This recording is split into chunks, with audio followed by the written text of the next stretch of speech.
Maswerteng hapon po mga ka-STL. Narito na po ang resulta ng STL Rizal para sa araw na to, 2nd draw, October 11, 2024. Araw ng Biyernes. Naway ang mga natayan nyo pong mga numero kanina ay manalo nawa ngayong hapong ito, 4 PM. Kaya kunin nyo na po ang mga tickets. Narito na po ang resulta.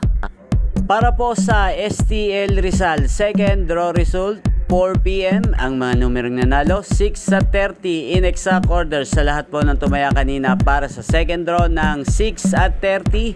Congrats po sa inyo, panalo. Ang STL Rizal ay napapanood nyo po sa channel na to, Roderick Hernandez TV, araw-araw mula Lunes hanggang Linggo, every 11 AM, 4 PM at 8:45 PM. Maraming salamat po sa panonood nyo sa aking channel. Huwag pong kalimutang mag-subscribe. Thank you for watching.